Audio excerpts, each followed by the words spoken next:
next session, which is titled Spiritual and Cultural Adaptations of Cognitive Behavioral Therapy, or CBT. My name is Sarah Hanafi. I'm a fifth-year psychiatry resident based here at McGill University, and it's a tremendous privilege to be with you this afternoon. I want to welcome you, of course, and I also want to just remind you of a few housekeeping items.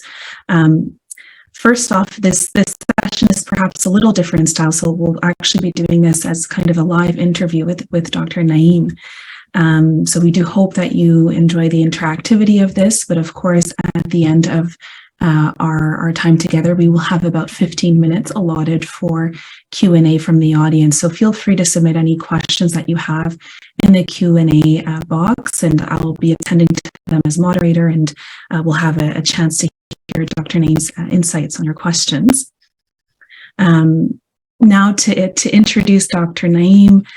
So Dr. Farooq Naeem is a full professor at the University of Toronto in the Department of Psychiatry, and he also serves as a psychiatrist at the Centre for Addiction and Mental Health in Toronto.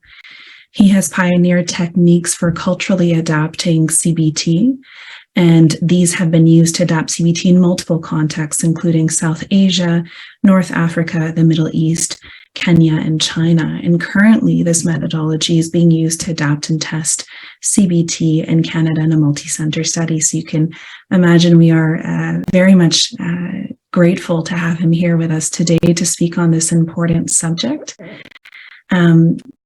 Just as we get started, I'll maybe provide a very brief overview and background on CBT. So cognitive behavioral therapy is really based on this idea that our thoughts influence our emotions and behavior, and behavior itself also influences our thoughts and emotions. And CBT becomes a way to kind of teach patients or clients to detect and modify their inner thoughts and change behaviors to reduce distress and promote well-being.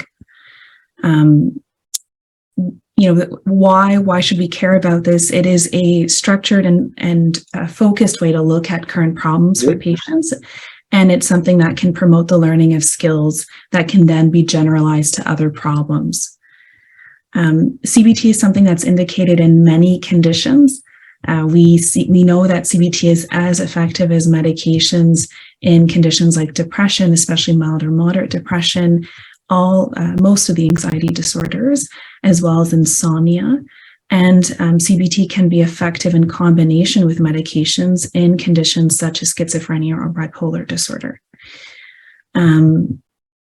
Generally, the approach is one of kind of guided discovery, trying to examine the data behind people's beliefs and consider alternative beliefs to seek solutions that are consistent with someone's cultural background.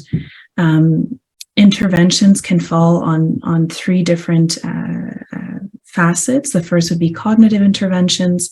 So looking at things such as thought records, Socratic dialogue, examining the evidence, behavioral experiments, role plays, and identifying cognitive errors. Two, what we would consider to be emotional interventions. So looking at working with emotions, mindfulness, attention training skills, relaxation, breathing retraining, and grounding exercise. And finally, more behavioral interventions, so looking at exposure, behavioral activation, problem-solving training, and skills training. So it's just a very brief background so that hopefully, we can start from some foundational knowledge and be able to really spend this time learning from Dr. Naeem's expertise around the adaptation piece. So with that, I think we'll get started. Dr. Naeem, if you could just start us off and share with us how would you define culturally adapted CBT? Thank you, Sarah, and peace to everyone. So cultural adaptation simply means making changes in a standard CBT so that it becomes more acceptable for people from non-Western cultural backgrounds. The main kind of focus, and that's something I've realized, in the last, 10, 15 years, and my own understanding and concepts have changed, as you can imagine. And now I think cultural adaptation means whatever you do to engage clients from another culture without modifying the underlying theory. And so I guess going further with that, why is there a need to do this? So, I mean, if we keep in mind the modern psychotherapies, especially CBT, that's my area of expertise. These therapies were developed in the West, especially CBT that was developed in North America during the 1960s. So you see, unlike medication, the psychotherapies focus on improving overall functioning and adjustment to the wider culture. So psychotherapies do operate within the cultural context, right? Like medication, for example, Prozac will remain the same whether you prescribe it in US, UK, or Uzbekistan, right? So it's not going to make a difference, you know. Obviously, there are ethnic kind of differences, we know, in terms of psychopharmacology.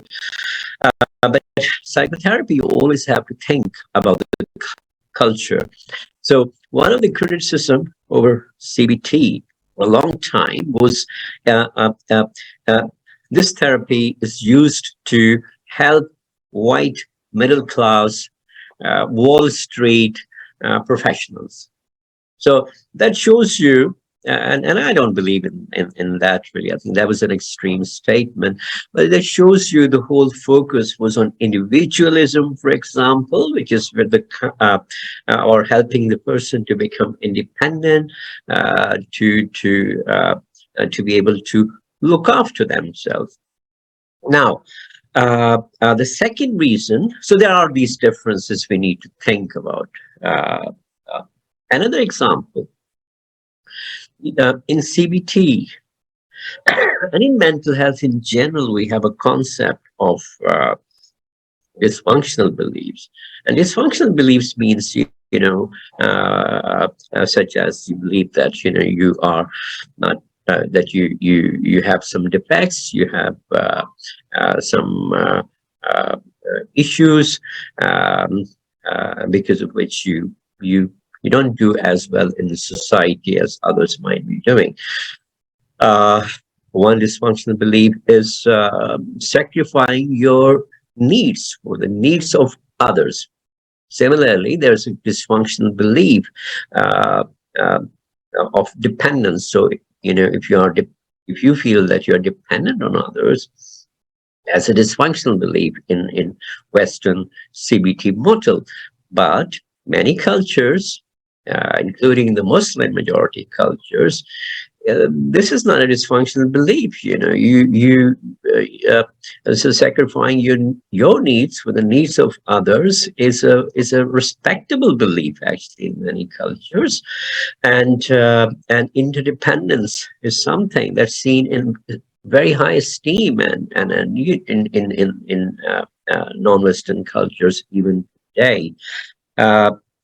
And then finally, obviously, there's a need to adapt CBT because the population of people from non-European or non-Western cultures is increasing. So I was looking at it the other day. The non-white population in the US is now nearly 40%. There are in 2010. I don't know the updates. Must be gone. The numbers must have gone up. In 2010, the estimate was the Muslim population in Europe is 40 million. So you see, we are seeing this religious and cultural pluralism.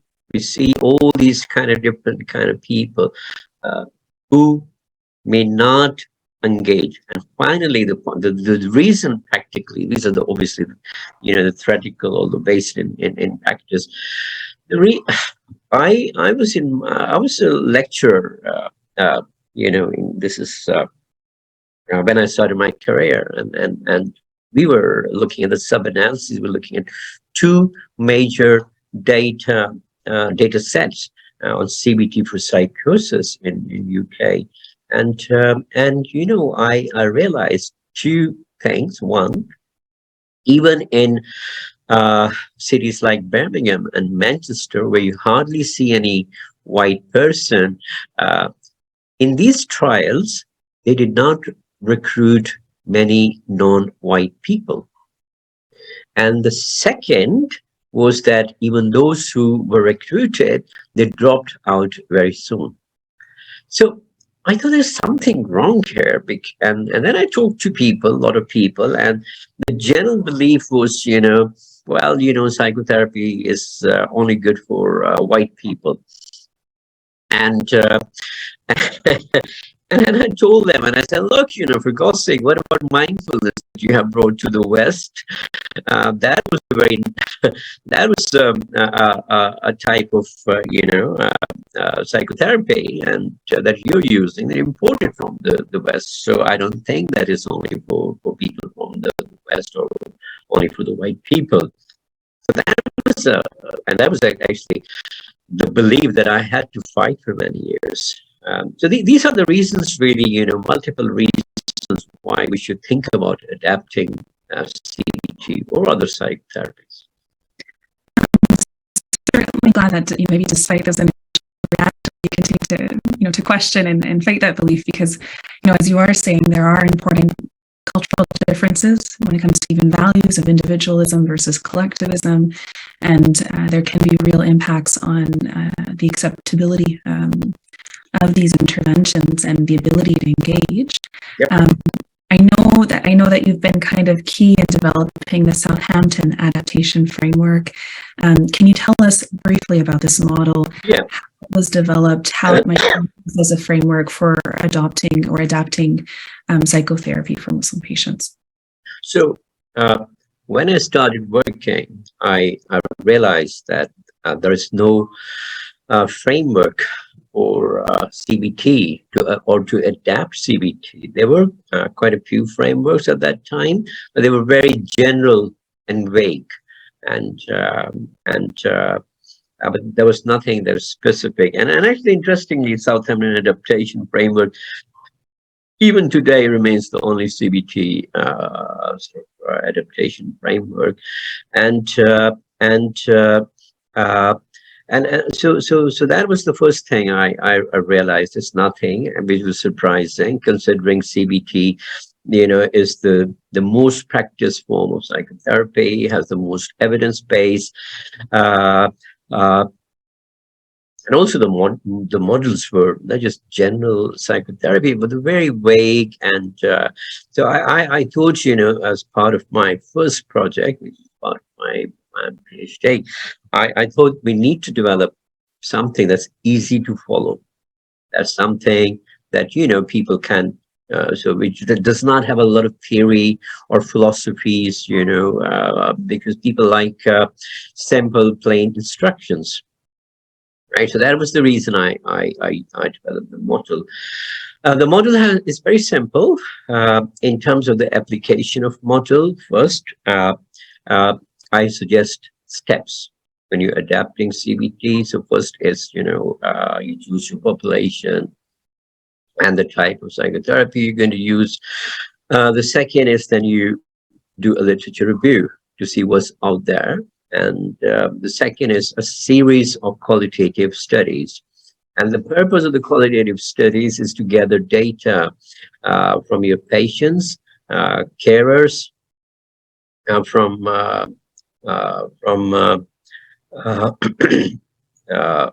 health professionals who are working with a certain population. And the idea is to engage the stakeholders in getting information on how we can make it better for you, how we can, what kind of changes we make so that we can engage you in therapeutic process. So once you have conducted these qualitative studies, then you develop guidelines, and the guidelines then are used to adapt an existing therapy manual. So this is the overall process. Okay, and I have developed questionnaires that can be used for the qualitative studies. So we have a full package of adaptation. Now, Southampton adaptation framework, and it has obviously evolved over the time, and it has evolved. So, but the main components remain the same, and this is something I can talk about for a long time. So you have to stop me, because I am not keeping an eye on the time. So maybe on that note, like if you'd like to outline the steps in the adaptation process, I understood there may be like 3. So yeah, so steps I already mentioned.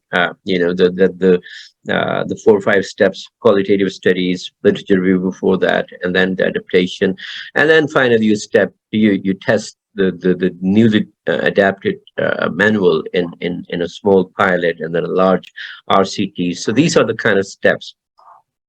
Now for the parts of, or the components of the adaptation framework. Okay, there are, first of all, you have awareness of culture and religion. So it's not just the culture, but you have to think about the religion as well, because you can't, especially outside of the or in societies where state and religion are not separate yet, and many Muslim countries, you can't separate culture from religion, right? So that's the kind of first part, and awareness part, and the second is assessment part. So assessment means when you're seeing someone for therapy, what kind of things you need to look into, and obviously I can expand on these. The third area is the adjustments in therapy techniques. So the AAA model, I call it. First, awareness of the cultural religious issues. Second is a focus on assessment, what you need to do for assessment, and third is adjustments in therapy, what kind of things you need to change. Excellent. And when we look at the evidence for adaptation, to your knowledge, has there been any attempts to look at the efficacy of culturally adapted psychotherapy for Muslim patients? Yeah. So first of all, there have been many meta-analyses of culturally adapted psychotherapies, and mostly the meta-analyses show medium to high effect sizes, but and I think more than 15 meta-analyses have been conducted so far.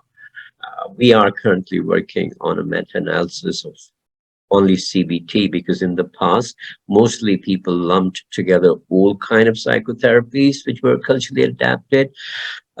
So that's why we are conducting an analysis of only culturally adapted CBT. But yeah, no. So the evidence from the meta-analysis is that the effect sizes are decent, medium to high. Very good. And you mentioned how it is difficult to disentangle culture from religion. Can I go back? Just want to mention one more thing. So in our RCT that we conducted in Canada, what we found, and that was a feasibility project. The feasibility project, and what we found very high rates of satisfaction with therapy in those who received culturally adapted CBT, And also the therapist engagement rates were higher in those who were receiving culturally adapted CBT. Sorry, apologies. You can ask me next. So it's better both ways. Yeah. So it's better for the patient and for the therapist. But I was going to ask, you were mentioning how it is difficult to disentangle culture from religion. How is the spiritually adapted CBT similar or different from the cultural adaptation? Right.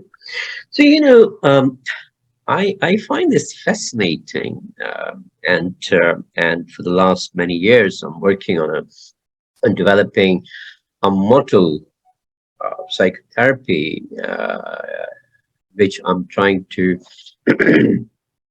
adapt CBT using techniques and concepts from Sufis.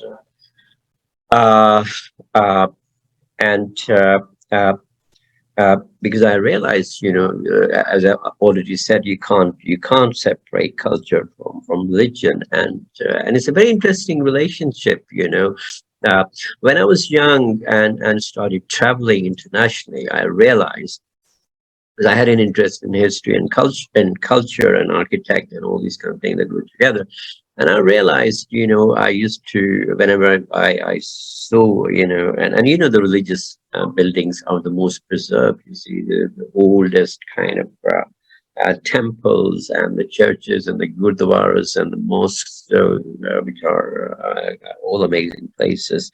And I realized, I saw a black Jesus in Africa, so blonde, blue-eyed Jesus in Europe, and South Asian Jesus in South Asia, and so on and on and on. So I just started wondering what's going on here. And then I realized that happens in every culture. We just don't think about it because we're so used to it, So culture affects the expression of other religions, even Islam. There are the way people interpret it in Africa or in South Asia or in Middle East. You see interesting theological differences. So there's this very interesting, but having said that, I'm also kind of realizing, there are only 2-3 kind of RCTs of religious or spiritual psychotherapies. Not a lot in the field. They're more for non-Muslim clients, but the total number would be more than 10, 15, to be honest. Very small number. But then there are some people who are more kind of religiously inclined than others.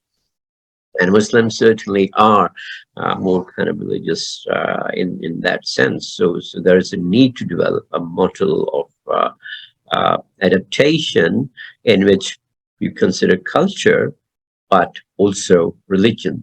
The way I look at it, especially, so when you do the normal cultural adaptation, because you asked me what the difference, the normal cultural adaptation, culture will be a little bit above, and then the religion. In a religious or spiritual adaptation, I think the religion goes up and the culture is number 2 or 3. So that's really the whole concept of the culture and the religious, in Islam, the last half of the last I think the last century possibly, and especially last since 1980s, when the rift between the Sufism and the literalist kind of version of Islam grew. And before that, I think many people don't realize that the Sufi schools were providing a lot of psychological help to people. And I say to people, if you actually go to any Muslim country, even today, look at the number of psychiatrists and psychologists, and you wonder who's providing psychological help. The answer is people, the faith healers, the imams, the sheikhs, and the Sufis. So all these people are still providing psychological support to Muslim societies. I might give you an example. So, in Pakistan, for example, there are 400 psychiatrists for 250 million population. When you compare that with 6,000 psychiatrists in Canada for 35 million. Yeah, and I think it also speaks to, so when we look at that context versus like Muslims living in Canada, then I think it also speaks to how there maybe even be more of a gap if perhaps communal or more spiritually based forms of coping with distress and community care are no longer available or accessible within the Canadian context. I guess looking specifically at treating Muslim patients, what are some key spiritual considerations you tend to keep in mind when you're acting as the provider? Yeah. So I think the main kind of areas are, and by the way, even in cultural adaptation manuals, we give a lot of information. I think we had a look at the manual that we had developed even in Toronto. We always give instructions on how to use examples from Hadith and Quran on helping your clients, right? And just to kind of give you the context here, we try to change people's beliefs in CBT, right? And where do the beliefs come from? The beliefs come from our childhood experiences, what your parents tell you, your teachers, etc., etc.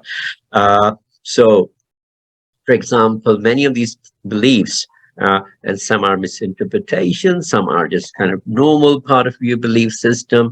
One belief, for example, is in Muslim societies is that the one who is depressed has committed a sin. It's a very common kind of belief that, and it's based on a misinterpretation of an ayat from the Quran that, the believers will always be happy. And it's not only in Quran, it's all the Abrahamic religions, even in the Old Testament. And that's why Jews also share this kind of a belief that depression means you have done something wrong,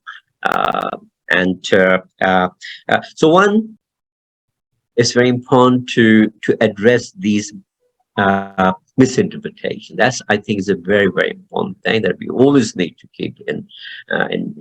Second, and there are again this interesting kind of interaction, so for example, we had a patient, who was living with his he came with anxiety, and he was very kind of anxious, stressed. He had completed his degree from a university. Now he'd gone back to live with his parents, and who are still functional, and everything. And father wouldn't allow him to leave now, because he said, oh, well, I have to go back to a bigger city, because they were living in a small town. And they said that, because you should stay with us, because that's what religion says, that you should stay with your parents, And this is a very common thing among Muslims from all kind of cultures. So he was very frustrated and everything. So when I started talking to him, and based on my knowledge to him, I said, look, I have not heard anything, but obviously, he didn't take that seriously, because we have another issue here. The religious order should come from an authority. So then I engaged a local imam, and I used to, to sometimes refer patients to him. So I spoke with him, and I asked this young man to go and see the imam, who spoke with him, and he said, "You look, there's no such thing in Islam that you're supposed to just stay with your parents, especially if there are your other brothers are there, so not that they're lonely, etc., etc." And yes, so they had a long chat. Anyway, the point is, after only one meeting, this man totally changed, and then he talked to his father, and while our model of assertiveness was not working, that one meeting changed his perspective, and then he moved on and had a great life.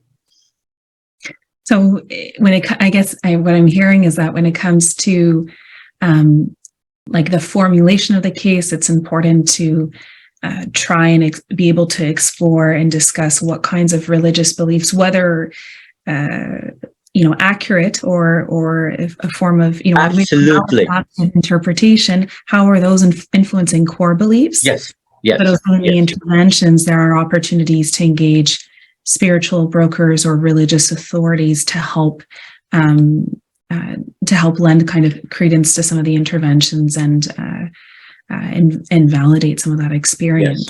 Yes. Yep. Yes.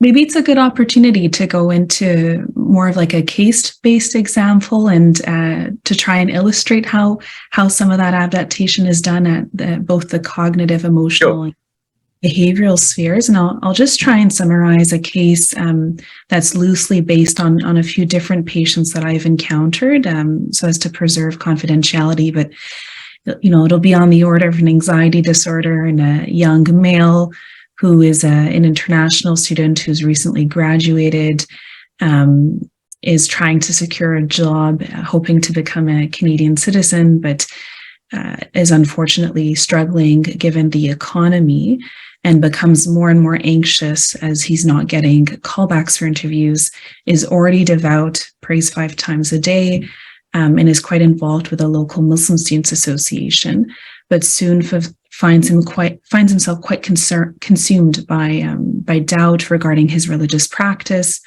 is worried he's not performing wudu or ritual ablution properly. So it starts to take more and more space in his day, and it's to the point where he's repeating his prayers, and the religious observance is taking several hours of his day so that he's late to his commitments. So it's really starting to affect his functioning, the point where he becomes ashamed and tries to turn to fellow MSA member for help, and is becoming quite hopeless and self-isolating from his friends and family. So I know that's a very quick, case, but how might you formulate this within a culturally and spiritually adapted CBT model, looking at kind of the cognitions, emotions, and behaviors? Yeah. Now, before that, can I ask you a few questions to clarify? So are you saying he has become more kind of religious, or he's spending more time than usual on his in prayers and things? His religiosity hasn't changed. It's more so his doubt regarding the correct performance of his devotional worship. So doubting that his prayer's been done properly or that he's done his ablution properly. Yeah, so both really, the time he spends more time, and also doubts, and then sometimes shame and guilt come with that as well. With that, why am I having these kind of thoughts, etc., etc. Okay, so the module that I have developed for understanding from a cultural, religious point of view is, I'm sure you're familiar with the biopsychosocial model, and you all are mental health professionals, so you know that. What I suggested years ago was a biopsychosocial spiritual model of understanding or formulating cases on while taking consideration religion and culture. Now, so let's think about this guy. First of all, in terms of the biological factors, we're not going to go through all this kind of things, okay? So the biological factors, for example, there might be family history, or is not taking medication properly, whatever, okay? And there are psychological factors, i.e., any kind of personality sort of issues, long-term emotional kind of problems and this stuff. And then there's social issues, which are seen very prominent in this case, right? Looking for a job, you can't find a job.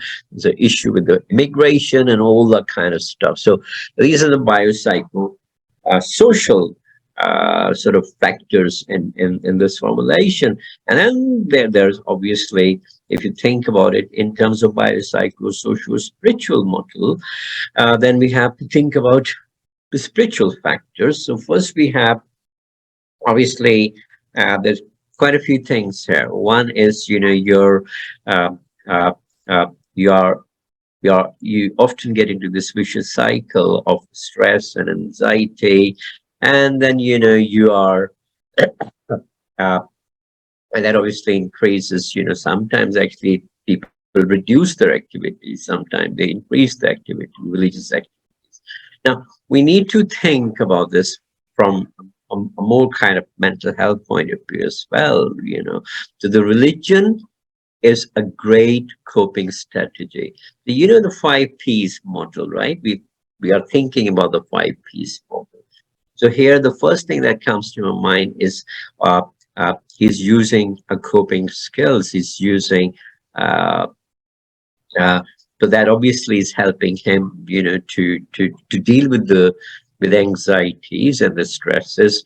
And as I said, it is very normal, and for people from all religions, they become more religious when they are, and which is quite really in line with religious teaching.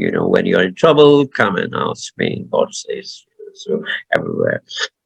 But certainly there's a protective factor here, that is the religion that's helping him, and it sounds like religion through his connecting with the Muslim Medical Association. He's also utilizing a system of support. And I'm so sorry, I'm doing it in a rather brutal way, so you have to forgive me for it. But we're analyzing the situation here. The second factor is the vicious cycle of shame and guilt that very often develops in people from religious kind of background. Might be an increase in religious activities, and you do become frustrated. Human beings do become frustrated fairly quickly and easily. So you pray and you increase your prayers, and then you think, why it's not making me, why I'm not getting what I want, right? And that obviously increases frustration, and then you get the kind of those negative, because of the negative thoughts, you also start feeling ashamed of what I'm thinking, why I'm saying this kind of thing, why I'm getting these thoughts. So that obviously leads to more stress and anxiety. So obviously that's an area that needs to be further explored. See, how is his spirituality or his religion contributing? That's the whole idea of your formulation, really, is that you see what's contributing to the problem, how the problem evolved, how and how can we use this concept to help the person. So on on those grounds, we need to think what's contributing to the problem from spiritual kind of point of view, religious kind of point of view, and what are the thoughts, for example. The thought, is it can be, why am I having these negative thoughts about God, for example? Why am I having these negative thoughts about my prayers? I shouldn't even think like that, why am I so angry towards God, for example?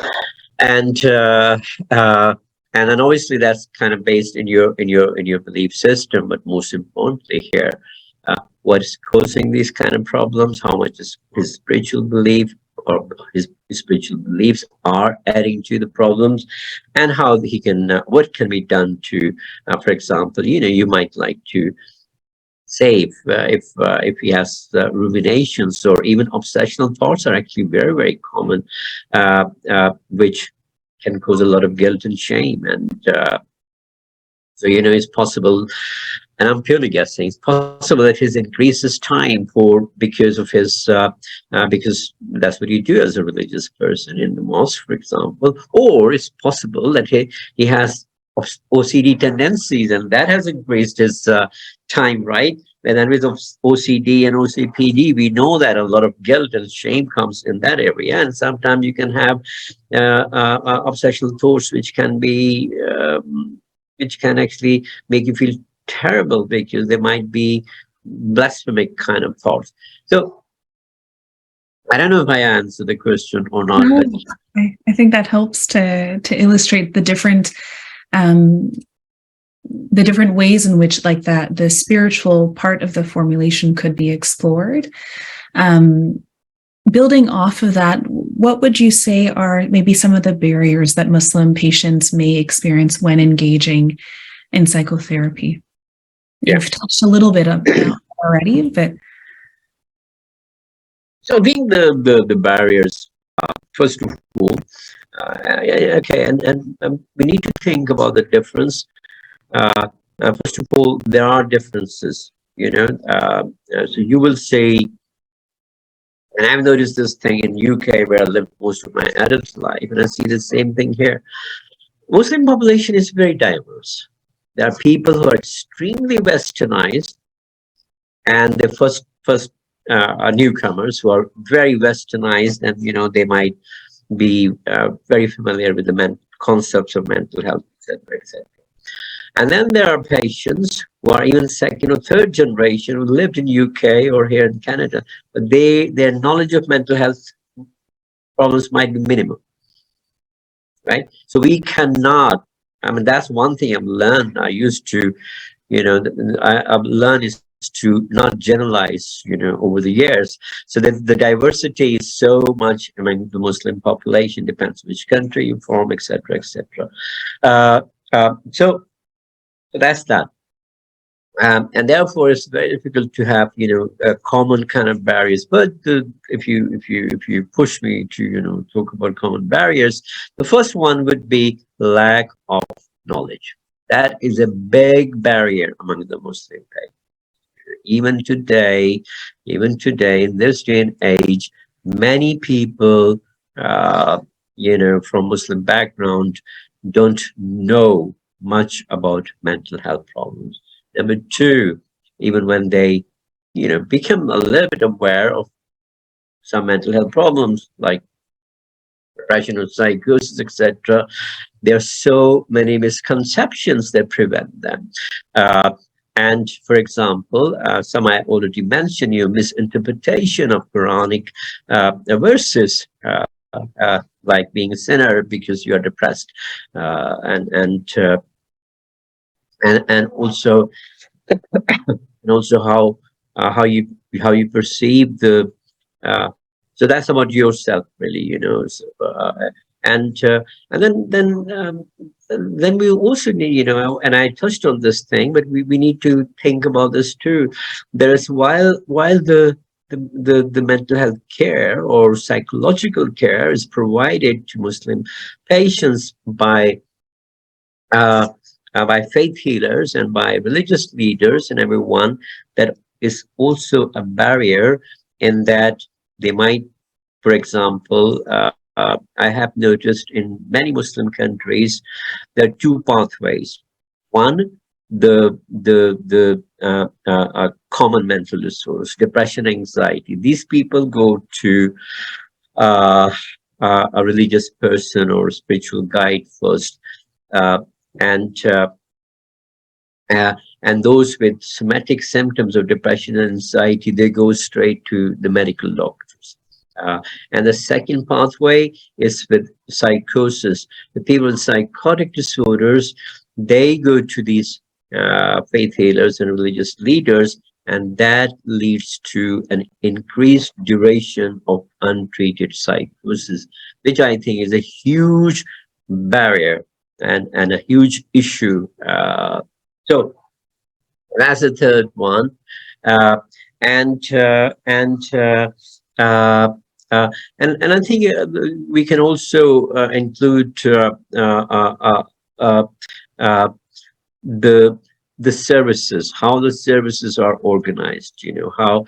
But then, in all fairness, that's a general kind of cultural sort of issue. How are services friendly towards people who are say from other countries and who have different religion? How much these people know about religion, your religion? And uh, uh, we talk about cultural humility, and we train people in cultural knowledge and all that kind of thing, but I haven't seen any training, on understanding Jews or Muslims and their belief system, or Sikhs. Okay, we don't have that, do we? Yeah, no, I think those are important points, and because we would hope that people are at the right degree, I think, of self-efficacy to be able to at least have an explorative discussion around how these religious or spiritual beliefs or practices might then inform, right, the formulation and therefore the interventions. But if people know nothing, they may not even feel comfortable to start asking. Yep. That kind of, I think it segs well to the next question, because we talk about, in CBT, we often talk about therapy interfering behaviors, but from the lens of the patient, like what do patients do that can interfere with therapy? But I'm wondering how we as therapists may actually engage in these therapy interfering behaviors. How might biases or assumptions harbored within the therapist affect the way that Muslim patients are able to engage in therapy, and how might we use? Yeah. So the assessment part of Southampton adaptation framework has a big part of that assessment is the assessment of your cultural and religious beliefs. Okay, and before that, and that is the biggest kind of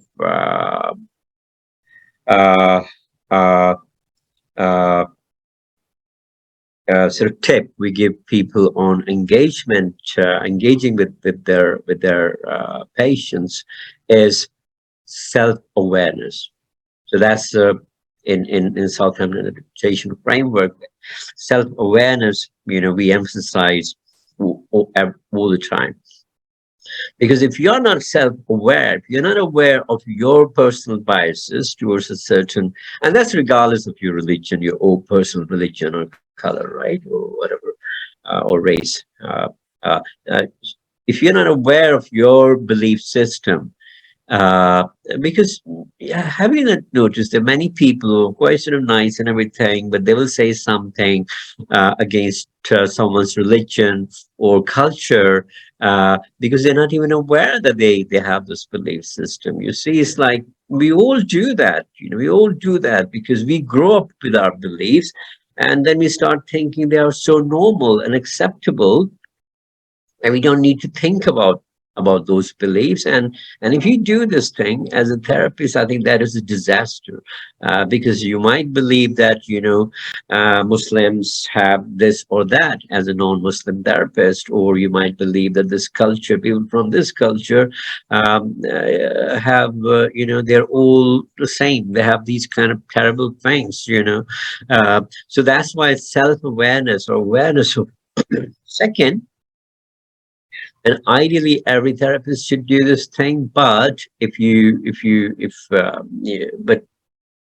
anyway, it's very important to know about the culture or religion of the patient.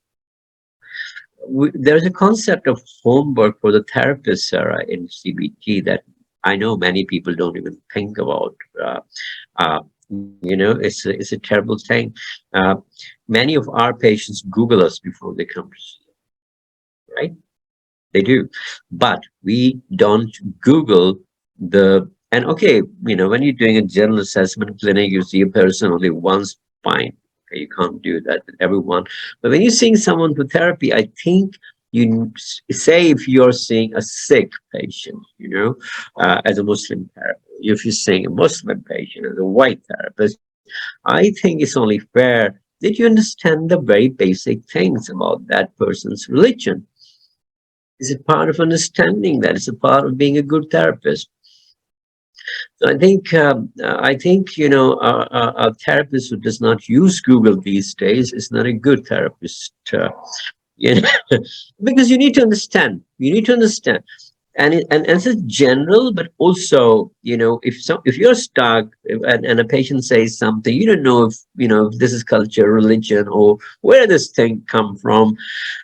Apart from Googling, I always advise people, therapists, regardless of their background, is to work or have some kind of contact with the person, with the kind of similar background. Normally, the hospitals are quite good in this way. Hospitals are quite good because you always find a variety of people from different kind of backgrounds and different religions. So ask a colleague, what do you think? This patient said this thing. Is there a religious belief shared by everyone? This person said, and I'm not sure if this is a kind of the person believes in magic, because you know that many Muslim societies uh, uh, uh, uh, believe in magic as part of our belief system, really, and but some believe in magic more than others. So, say someone, a Muslim from Africa, is more likely to believe in magic than, say, from Middle East, for example, or a person from a upper social class fame is less likely to believe in magic. So, it's about trying to understand where the person is coming from and asking a member of that patient's community will help you to normalize, to understand whether this religious belief is acceptable and normal or not. So these are the few things really you can do to address the barriers in engagement. And I'm so sorry, and I'm not talking about the common, right, the bookish kind of things. I'm only focusing on the differences. Of course, of course. So I guess, I'm definitely taking away the importance of homework for us as therapists, and also seeking out support and resources in the form of brokers to try and help understand the place that those beliefs hold within the wider normative religious or spiritual culture. I do want to encourage people to submit questions, as I know we have a few minutes remaining, and I want people to have an opportunity to ask any questions of Dr. Naeem. So if you have any questions, you can submit them in the Q&A box. And barring any immediate questions, I have another one for you, Dr. Naeem, because you have been so heavily involved in trying to develop and validate models. I was wondering if you could speak more to some of the challenges of adapting therapy to the Muslim population, but specifically within a context like Canada, which is so, I think, as you mentioned earlier, is quite diverse and heterogeneous. What are some of the challenges there? The challenges in adapting or improving access to CBT, sorry. In specifically the adaptation. Right. So to be honest with you, adaptation in itself is not really that kind of huge issue. Using the steps that I mentioned, it can easily be adapted. Problem is access. First of all, how are you going to provide even adapted therapy, CBT, to people who are, uh, uh, you know, to people from a Muslim background or any other background for that reason, because the biggest kind of barrier is the number of therapists. Second, therapy is not free for all in Canada, although I know that Quebec and Ontario, and I think another province, they are running this structured psychotherapy program. The pilots, I'm sure you're aware of structured psychotherapy pilots, but these are just pilots. So I think so my point is really, adaptation is not a kind of issue. The issue is access, and it's access to all, unfortunately. Okay. That's my concern. No, I think that's reasonable. It's hard to talk about adaptation too if we already haven't established access. Another question I have here is regarding core beliefs. Do you have any examples of questions that you kind of use to try and uncover when core beliefs are really rooted in culture or religion? No, I think here you'll have to use just the normal kind of downward arrow technique that we recommend to, go from thoughts to the beliefs. When you say sorry, and I was going to say when you do have, when you share the background, or when you have the knowledge of that person's background, it's pretty kind of obvious, because the core beliefs based in religion are fairly kind of prominent. And but yeah, at the end of the day, it's really there's not any specific technique. So it's more the succession of questioning through the downward arrow that you would use to uncover that. Okay. There are some questions. I know. So we'll maybe try and get through one more question, just because I'm cognizant of the next session being able to start on time, and maybe the ones remaining, I would encourage you, if you're able to answer them in the chat. But I have another kind of quick question here about psychoeducation to the Muslim community regarding the difference between mental health and possession. How might that be something that you approach? The difference between possession and what? And mental health. Like, okay, distinguish those two. The possession is actually not purely Muslim concept. So possession is, again, this is a beautiful example of where religion and culture and a lot of things come together. But yeah, possession, as I said, is a very kind of. So, for example, I give you an example, right? The most common thing is the possession by jinn, right? And I'm sure you know that the concept of jinns and possession by jinns existed in Arab before Islam. So my point is, it's not a pure Islamic concept, right? It's so much based in culture. And honestly, I have no idea how to do it except by constantly teaching and preaching. I can just give you one example that might help you and your audience to understand how complex but interesting these things are. That's the example of epilepsy. In many countries, even today, epilepsy is considered to be because of possession. And in many countries, they have stopped believing in epilepsy to be because of possession. The point is, it was not because of the teaching, Sarah. Yes, that education played a role. What made a huge difference was successful treatment of epilepsy with medication.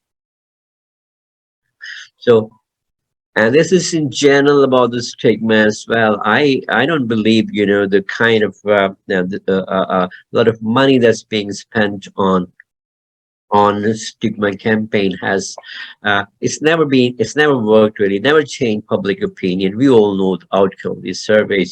But in the same way, really, what we really need to focus is improving access. When people will see the results, that is going to be more effective than simple kind of education, right? So I think we need to focus more on improving access, effective treatment, adapting treatments. That's important, so those who are coming to see us, but yeah, education, I think, has minimum role. It's the effective treatments that can actually make people's perception change. Thank you so much, Dr. Naeem. Thank you. A privilege having you. And unfortunately, I wish we had more time because I think there are still more questions, but we'll have to close for the next session. So thank you very much, Dr. Naeem. And I want to invite everyone to stay on as we'll be starting the next session immediately, which is on the topic of mastering painful emotions, dialectical behavioral therapy, informed skills for Muslim youth and families.